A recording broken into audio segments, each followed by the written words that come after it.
Olá, pessoal. Voltamos então para o ponto 33, que vai falar sobre o acidente de trabalho. Então, vamos começar aqui a caçar as decisões da SBDI 1 ou 2.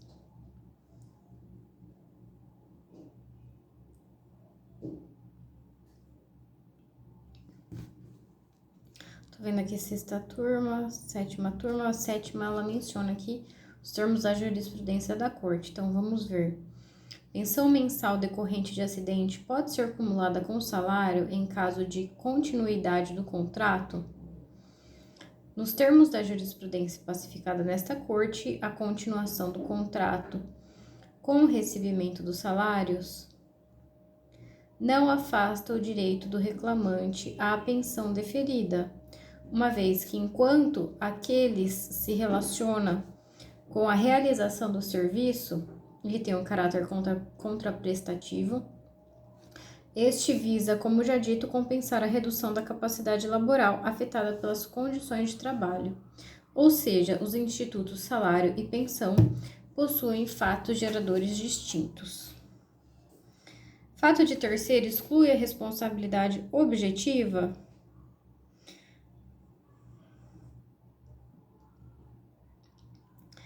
Esse aqui é de turma, mas eu fiquei intrigada, vamos ver.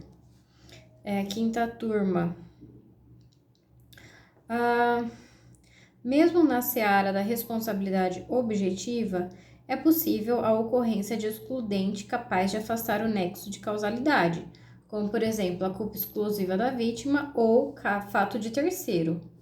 Porém, em se tratando de atividade de risco, em que o reclamante, vigilante, sofreu o infortúnio enquanto prestava serviço, quando foi vítima de disparo de arma de fogo efetuada durante um assalto, a situação inegavelmente se enquadra na exceção do artigo 927, parágrafo único. Então, o fato de terceiro, nesse caso aqui em especial, está ligado à atividade desenvolvida pelo vigilante. Então, o fato de terceiro capaz de romper com o nexo seria apenas aquele completamente estranho ao risco. Vamos ver aqui. Tem um aqui da oitava turma, mas ele menciona a decisão do STF. Aqui está falando, em caso de acidente de trabalho, qual a natureza da responsabilidade do contratante dos serviços? Bom, se o acidente sofrido decorreu da relação de trabalho existente, a responsabilidade solidária tem alicerce no campo do direito civil. Alheia à questão da terceirização, incide o parágrafo único do artigo 942, o qual consagra a responsabilidade solidária entre os autores, coautores e demais pessoas designadas no artigo 932. Faz muito tempo que eu não uso e não lembro nem sequer desse artigo 942. Olha só como ele é importante. A razão, e 932, razão pela qual tanto o empregador como os tomadores devem responder. Então, aqui ele fala do 932 e 942. E aqui, continuando, o julgado fala que o STF, em sede de repercussão geral, tema 932, fixou a tese de que o artigo 927, parágrafo único, é compatível com o artigo 7º, inciso 28, sendo constitucional a responsabilização objetiva do empregador por danos decorrentes de acidente de trabalho, nos casos especificados em lei ou quando a atividade normalmente desenvolvida por sua natureza apresentar exposição habitual a risco especial com potencialidade lesiva. Vamos ver o que mais. A responsabilidade do empregador por acidente em táxi por ela oferecida ao empregado? Aí aqui é sexta turma, mas está escrito assim: esta Corte Superior firmou posicionamento no sentido de que, no caso em que o acidente de trânsito ocorre durante o transporte do empregado em veículo que foi fornecido pela empresa, ou seja, se a empresa pagou o táxi, aplica-se a responsabilidade civil objetiva do empregador com base no artigo 734 e 735 do Código Civil.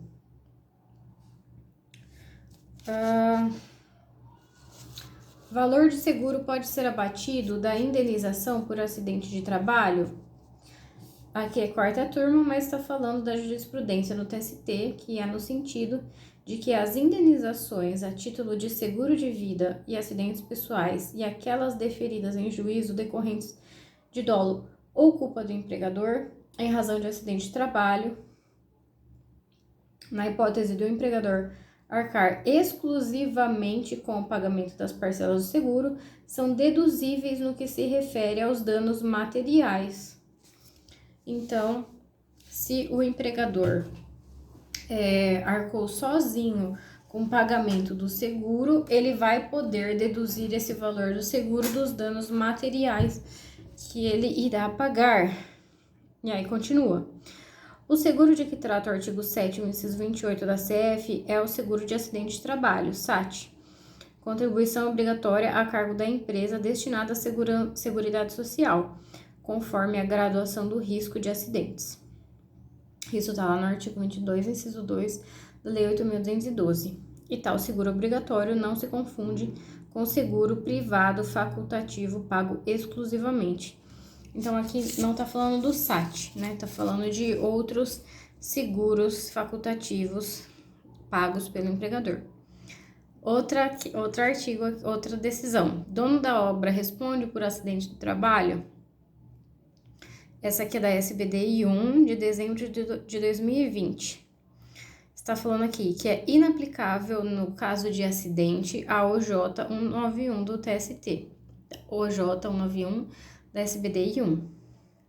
Porque diante da inexistência... a OJ diz o seguinte: diante da inexistência de previsão legal, o contrato de empreitada de construção civil entre o dono da obra e o empreiteiro não enseja responsabilidade solidária ou subsidiária, salvo sendo o dono da obra uma empresa construtora incorporadora.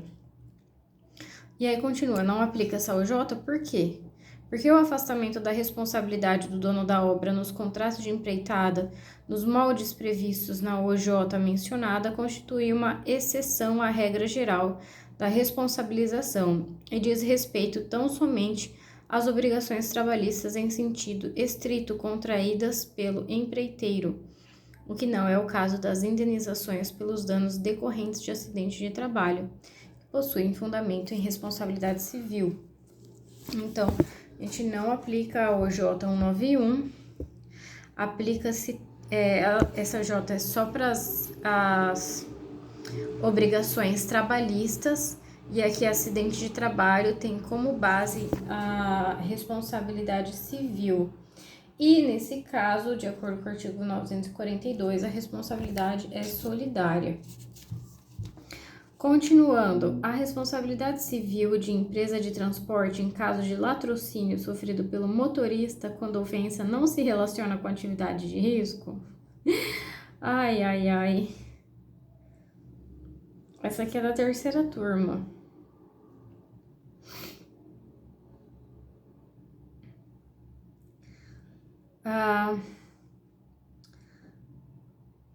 Então, o motorista, pelo visto, não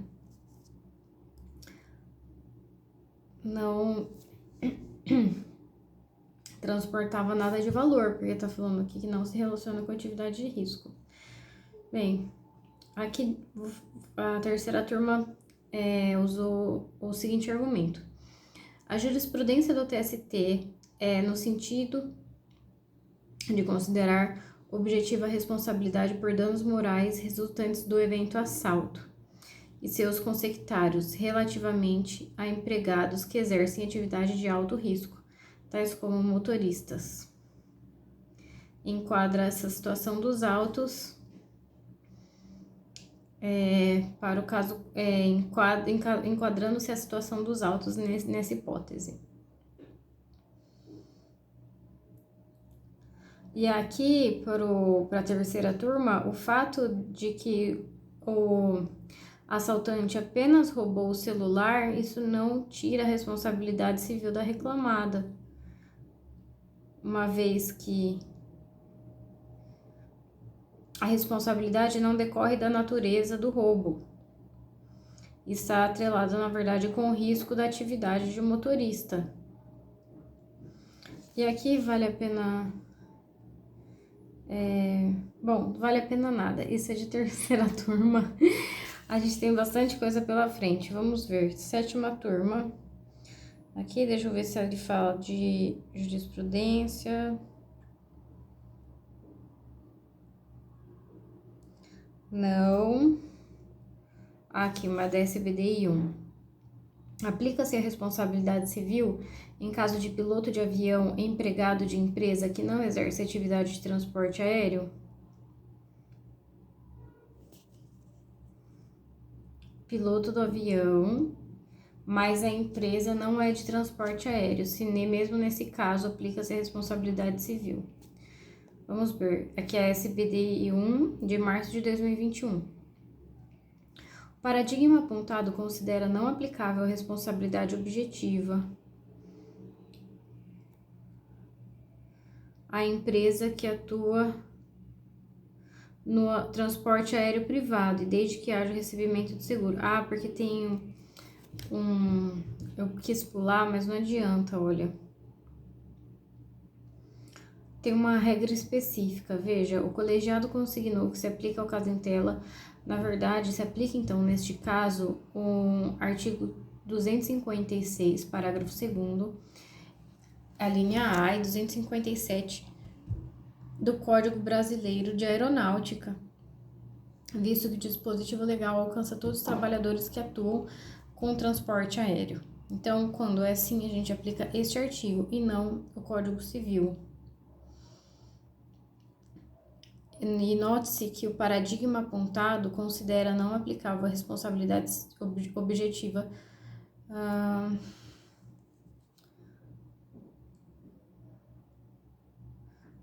Gente, esse aqui é muito específico, né? Não deve cair, não é possível. Vou assumir o risco. Mas se alguém quiser pesquisar mais,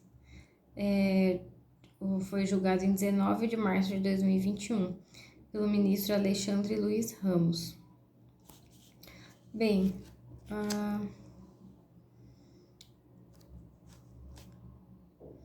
aqui também, ó, da SBDI 1, empacotador de supermercado exerce atividade de risco?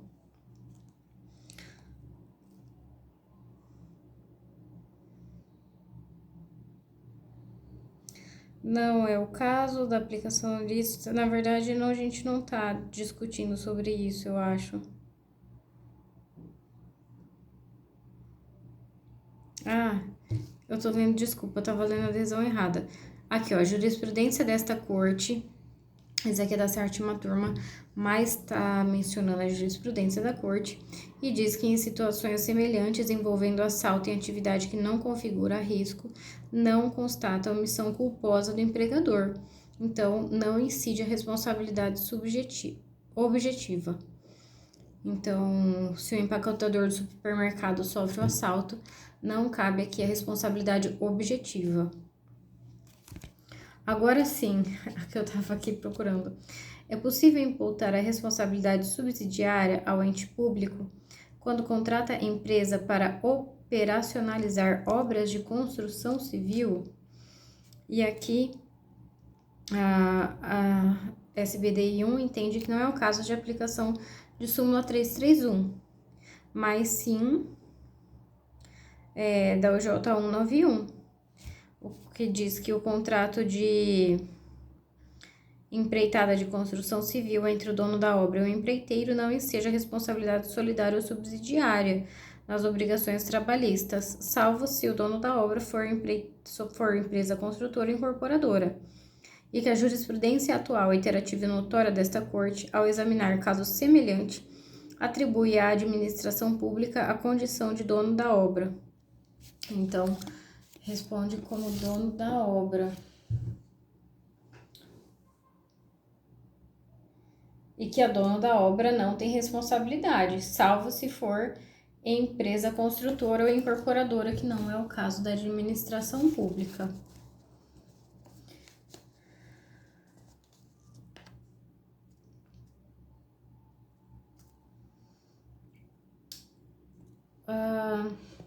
Aqui eu vou fazer uma observação da nota, tá? É o julgado que discute se são devidos danos morais pelo mero risco, receio de contágio de HIV por HIV, em razão da perfuração do dedo na agulha. Que situação difícil, né? E nesse caso aqui, olha, disse que não teria, porque não teve culpa, né? Mas aqui a nota é que em outras oportunidades o TST já confirmou o cabimento da responsabilidade civil pelo mero risco. Então, acho que não é pacífico. Continuando. É um de segunda turma, mas eu vou ler porque fala da jurisprudência. Então, aqui a pergunta é se o cumprimento da jornada extenuante pela prestação de horas extras habituais se resulta em dano existencial e que a SBD 1 desta corte firmou o entendimento de que o cumprimento de jornada extenuante pela prestação de horas extras habituais, por si só, não resulta em dano existencial, sendo imprescindível a demonstração efetiva de prejuízo ao convívio familiar e social. Outra questão, vamos ver. Também, mesma coisa, de turma, mas fala da jurisprudência. E aqui, se o pagamento da indenização em parcela única é direito da parte ou faculdade do juiz. E a decisão no sentido de que a jurisprudência do TST defende que a determinação de adimplemento em parcela única não é obrigatória e constitui uma faculdade do magistrado, que deve sopesar os efeitos da condenação e escolher a maneira mais adequada para a efetividade do provimento jurisdicional.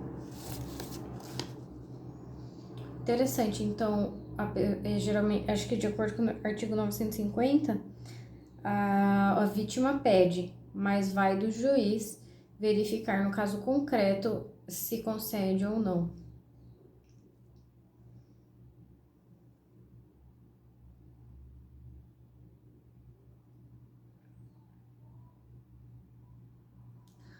Estou vendo aqui se a turma tem também mais alguma menção a SBDI 1. Não tem, não tem. Aqui também não. Aqui também não.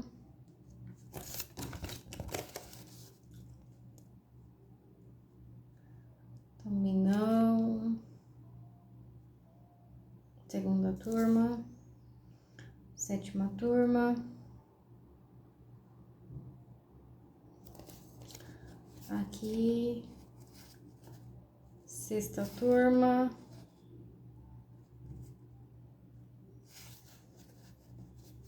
Primeira turma. Mas aqui assim, achei. Revista com contato físico realizado de 2 a 3 vezes no ano, quando some um produto, gera danos morais? Vamos lá, de turma mais diz que a jurisprudência desta corte é firme no sentido de que o procedimento de revista é realizado nos pertences pessoais, indiscriminadamente, sem contato físico, insere-se no âmbito do poder diretivo e fiscalizatório do empregador, não gerando constrangimento apto a ensejar dano moral indenizável. E na hipótese, no caso, todavia, os encarregados apalpavam o corpo na busca da mercadoria e que esse contato físico extrapola os limites do poder diretivo. E é, então, uma situação vexatória que afronta a intimidade e a dignidade do trabalhador.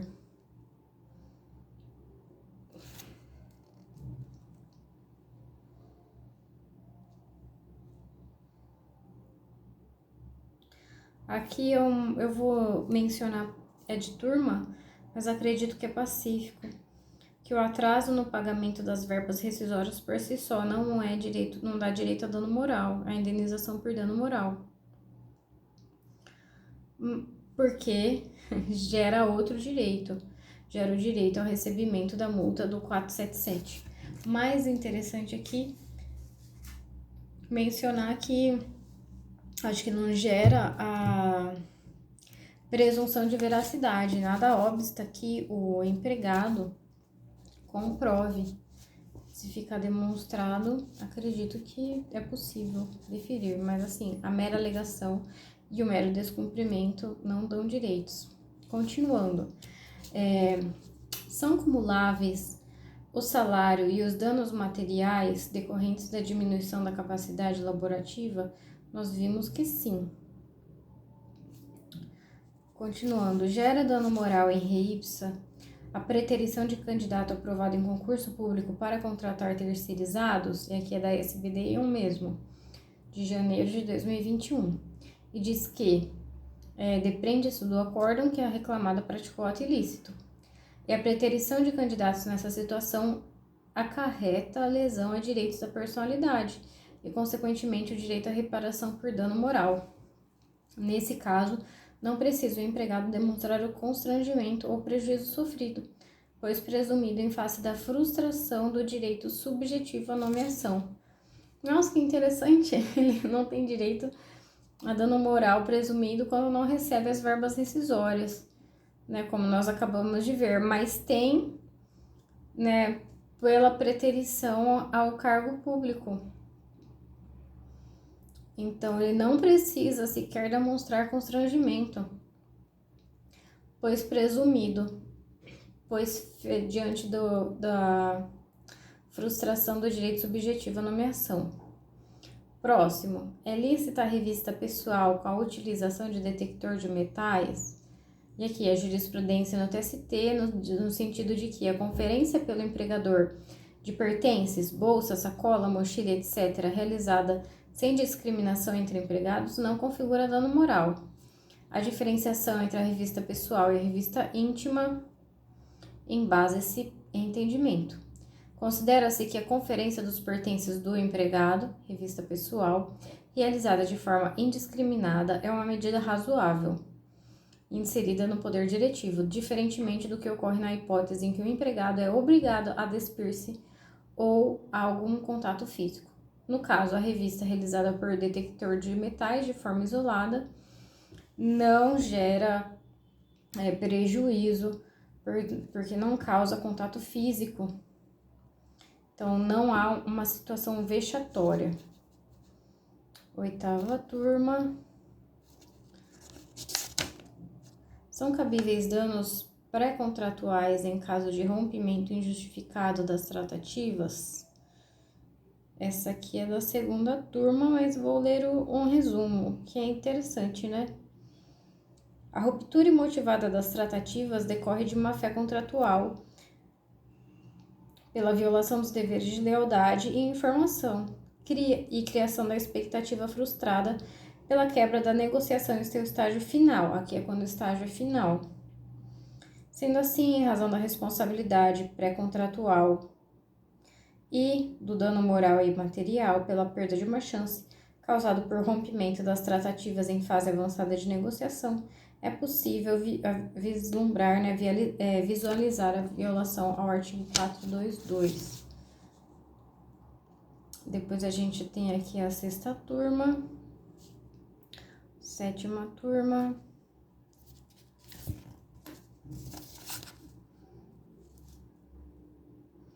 Sexta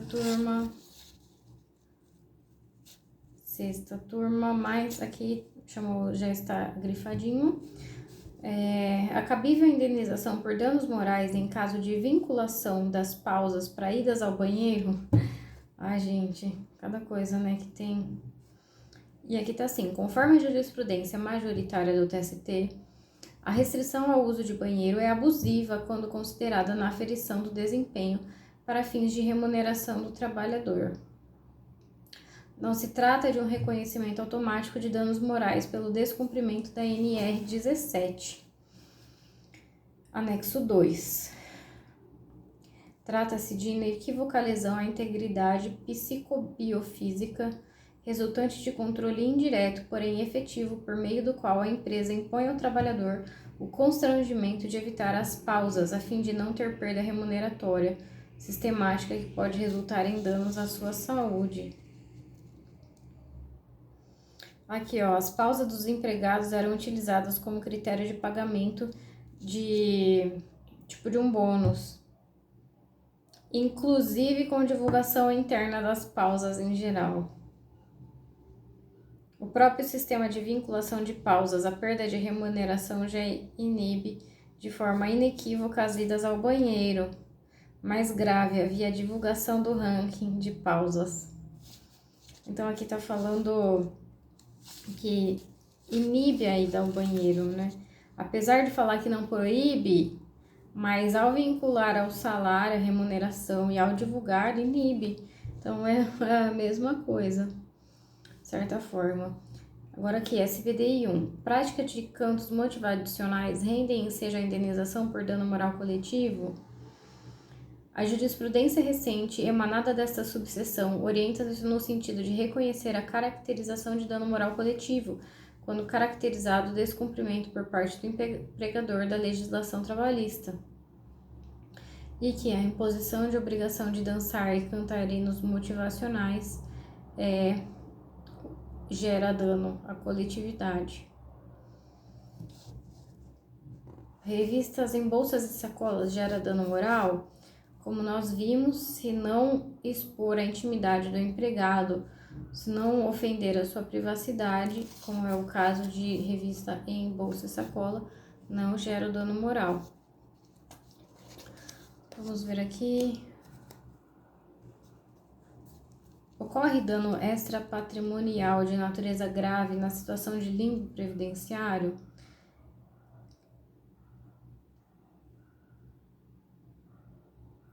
Aqui é a sexta turma, mas é um tema bem quente, então vou ler. O obreiro, por certo que o obreiro sofreu prejuízo ao patrimônio material em face da postura do empregador, de relegá-lo à própria sorte após a alta previdenciária, sem o adimplemento salarial. Então aqui está falando que o reclamante apresentou-se na empresa para retornar ao trabalho por mais de uma vez, só que o empregador disse que ele estava inapto e não permitiu que ele retornasse. Nem mesmo lhe ofertou uma vaga compatível com a sua condição de saúde. Então, é inafastável a negligência da reclamada em adotar qualquer medida capaz de minorar a situação que foi colocado ao reclamante. Nesse caso, evidenciada a existência de dano sofrido pelo reclamante, o qual, no caso em tela, é em re ipsa. A responsabilidade do empregador ao deixar o obreiro no limbo jurídico previdenciário. E a responsabilidade, né, de deixar, ele tem um dano em re ipsa e também o empregador tem essa responsabilidade. E aqui o valor foi de 20 mil reais.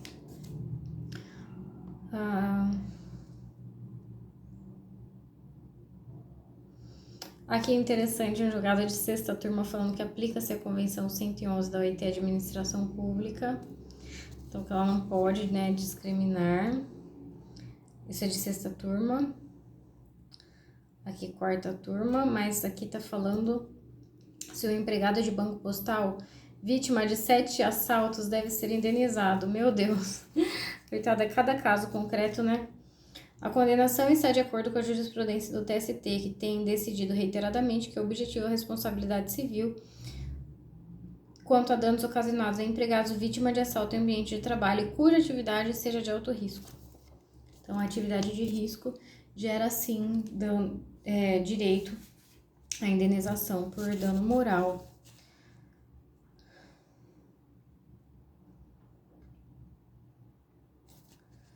Agora, deixa eu continuar dando uma olhada.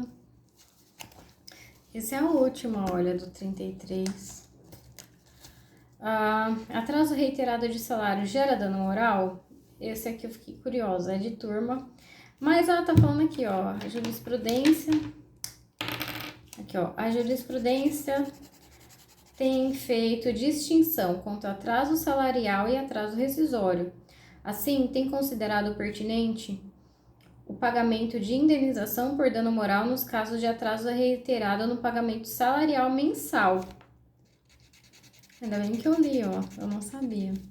Porém, não tem aplicado a mesma conduta quanto ao atraso da quitação de verbas rescisórias, porque existe a multa do 477, parágrafo 8º, além da possibilidade da aplicação do 467. Desse modo, lá. Aqui, vamos ver, terceira turma,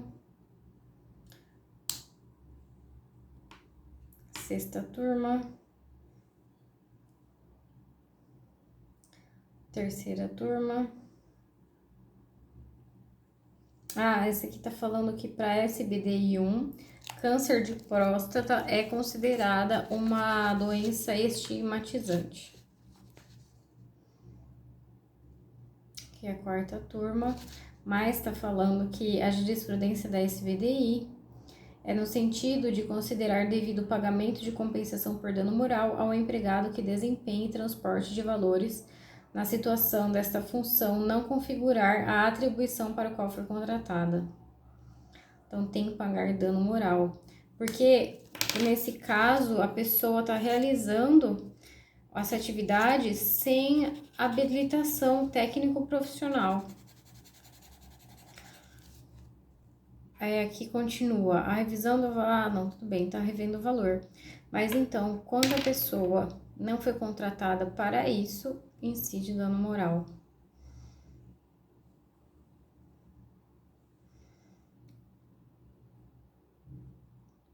Esse aqui é bem interessante, apesar de não ser da SBDI. Vamos ver aqui. Sobre fórmula matemática para aplicar a pensão. É da primeira turma. Na avaliação do relator, o critério de arbitramento, que parece ser o mais adequado para a apuração de valor do pensionamento convertido em parcela única, deve ser observado o princípio da reparação integral e também uma fórmula matemática destinada a obter o valor presente ou valor atual. O cálculo leva em conta 3 variáveis: a última remuneração, a quantidade de meses que faltam para atingir o tempo de expectativa de vida, conforme a taxa de mortalidade do IBGE, e a taxa de juros a ser descontada, correspondente a 0,5% ao mês. Então, ele usa esses 3 critérios: a última remuneração, o tempo que falta para atingir a taxa de mortalidade e a taxa de juros a ser descontada de 0,5% ao mês. Depois a gente tem aqui terceira turma, quinta turma, sexta turma, turma. Acabou. Agora a gente vai para o último ponto, que é o 34, e aí acabou. As jurisprudências de... tem um aqui do Covid também, olha, do Covid. Mas é só o 34, esse do Covid, e aí a gente vai para o direito coletivo, do trabalho, para as decisões.